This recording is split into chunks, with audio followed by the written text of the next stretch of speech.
geomagnetic storm is impacting the planet right now. खबर है कि अब से कुछ ही घंटों बाद धरती से सौर तूफान टकरा सकता है। ये दावा अमेरिका की स्पेस एजेंसी नासा की तरफ से किया गया। नाम है सोलर स्टॉर्म। इस तूफान के करोड़ों क्विंटल पार्टिकल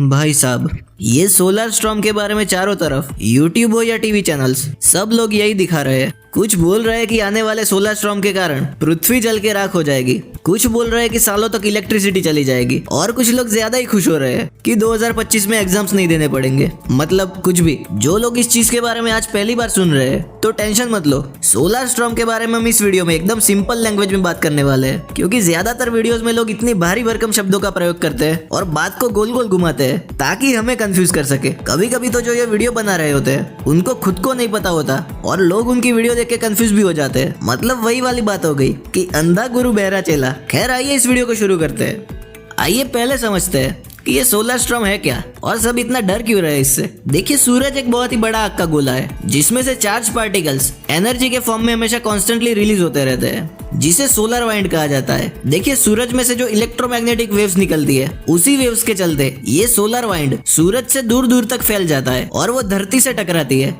देखिए, यहाँ पर हमने दो तरीके की चीजों के बारे में बात की है। एक था सोलर वाइंड और दूसरा था इलेक्ट्रोमैग्नेटिक वेव्स। लेकिन आपको लग रहा होगा कि इतनी पावरफुल चीजों के पृथ्वी से टकराने के बावजूद हम जिंदा कैसे रह पाते हैं। इसका जवाब है कि खुद धरती माँ हमारी इन चीजों से रक्षा करती है। जो यूवी वेव्स होती है, जो कि सूरज की इलेक्ट्रोमैग्नेटिक वेव्स होती है, उससे धरती का ओजोन लेयर हमारी रक्षा करता है। और उसके साथ धरती के आसपास भी एक अपनी मैग्नेटिक फील्ड होती है, जिसके चलते सोलर वाइंड धरती से टकराती है लेकिन कुछ बिगाड़ नहीं सकती। धरती की मैग्नेटिक फील्ड और सोलर वाइंड दोनों के टकराने से ज्यादातर सोलर वाइंड का हिस्सा तो निकल जाता है, लेकिन कुछ पार्ट धरती के नॉर्थ और साउथ पोल में चला जाता है, जो कि अरोरा के फॉर्म में सुंदर विजुअल्स क्रिएट करता है। इन नजारों को आपने मूवीज में या फिर लाइव कहीं पर देखा होगा। यहाँ तक वीडियो समझ में आया तो वीडियो को एक बार लाइक जरूर कर देना और सब्सक्राइब का बटन कहीं पर दिखे तो वो भी कर देना। अभी ये तो बात होगी सोलर वाइंड की, लेकिन ये सोलर फ्लेयर या सोलर स्टॉर्म क्या है जिससे सब इतना डरे हुए हैं। आइए पहले वापस सूरज पे चलते हैं। जैसा कि हमने आगे बात की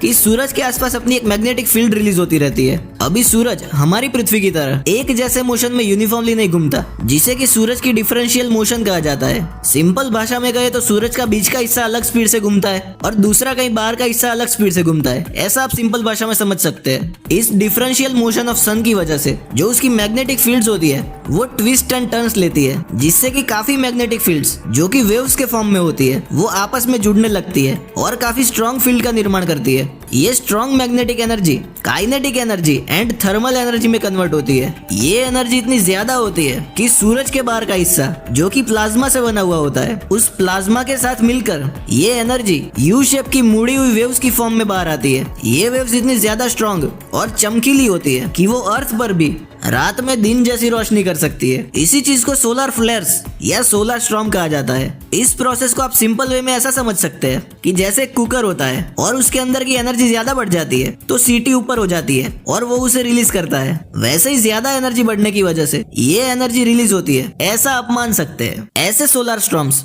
थोड़े थोड़े सालों में आते रहते हैं और धरती से टकराते रहते हैं। पास्ट में भी ऐसे कई सारे सोलर स्टॉर्म्स धरती पर आके टकराए हैं, जिनमें से कुछ नॉर्मल थे और कुछ की ज्यादा इंटेंसिटी थी, लेकिन कुछ ऐसी मेजर चीजें नहीं हुई थी। हाँ, कुछ जगहों पर इलेक्ट्रिसिटी फॉल्ट की वजह से पास्ट में आग जरूर लगी है, लेकिन टेक्नोलॉजी की कमी की वजह से लोगों को पता ही नहीं चला कि ऐसा सोलर स्टॉर्म जैसी भी कोई चीज होती है। 10-12 सालों में हर एक बार ऐसा एक सोलर स्टॉर्म धरती से आके टकराता है। लेकिन जैसे कि हमने आगे बात की कि धरती की मैग्नेटिक फील्ड की वजह से वो स्टॉर्म्स हमारा ज्यादा कुछ बिगाड़ नहीं सकते, लेकिन कुछ प्लैनेट्स जैसे कि वीनस, मर्क्यूरी, उनकी मैग्नेटिक फील्ड समय के साथ साथ काफी कमजोर हो चुकी है। इसी वजह से जब सोलर स्टॉर्म इन ग्रहों से टकराते हैं तो उन ग्रहों पर गर्म आग के मानो जैसे तूफान आ जाते हैं। लेकिन धरती पर स्ट्रॉन्ग मैग्नेटिक फील्ड होने के कारण ऐसा कुछ नहीं होता। हाँ, अगर सोलर स्टॉर्म कुछ ज्यादा इंटेंस हो तो वो पृथ्वी की मैग्नेटिक फील्ड को चीरता हुआ धरती से टकराता है और जिससे कि इलेक्ट्रिसिटी लॉस, इंटरनेट का बंद होना, कुछ जगहों पर इलेक्ट्रिक शॉक की वजह से आग लगना और इंसानों में भी कुछ बीमारियां हो सकती है। लेकिन अभी तक जितने भी सोलर स्टॉर्म्स आए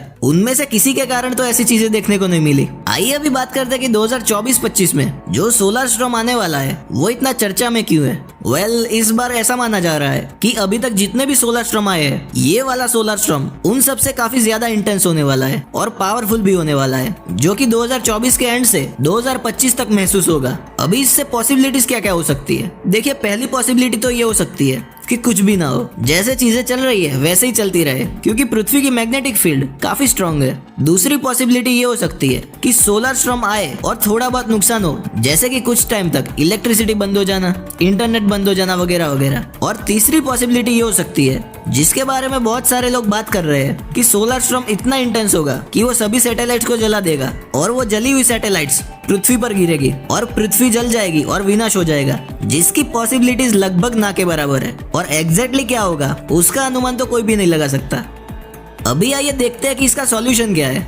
नंबर 1, अगर कुछ नहीं होता है तो डरने की क्या जरूरत है। नंबर 2, अगर थोड़ा बहुत कुछ होने वाला है, जैसे कि कुछ टाइम के लिए इलेक्ट्रिसिटी लॉस या इंटरनेट का बंद हो जाना, तो साइंटिस्ट पहले से ही प्रिडिक्ट कर लेंगे और सबको न्यूज के जरिए पता चल जाएगा। वैसे तो ऐसे मामले में गवर्नमेंट ही बिजली काट देगी ताकि नुकसान ना हो सके, लेकिन एक्स्ट्रा सेफ्टी पर्पस के लिए इलेक्ट्रिसिटी और मशीनों से दूर रहना, बस उतने टाइम के लिए, जैसे कि मशीनों को ऑफ करके साइड में रख देना, इलेक्ट्रिसिटी कनेक्शन ऑफ कर देना या काट देना वगैरह वगैरह सॉल्यूशंस हो सकते हैं। और सबसे इम्पोर्टेंट, अपने घर पे रहना। नंबर 3, अगर सब कुछ जलकर राख हो जाएगा, जिसकी पॉसिबिलिटी ना के बराबर है, लेकिन अगर ऐसा कुछ होने भी वाला है तो हम क्या कर सकते हैं? टेंशन लेके भी क्या फायदा? तो टेंशन मत लेना और खा पी के सो जाना। और अगर ऐसा कुछ नहीं होता है तो वापस इस वीडियो के नीचे कमेंट कर देना कि हम जिंदा बच गए। खैर, वीडियो अच्छा लगा तो लाइक करके चैनल को सब्सक्राइब करना मत भूलना। मिलते हैं अगले वीडियो में।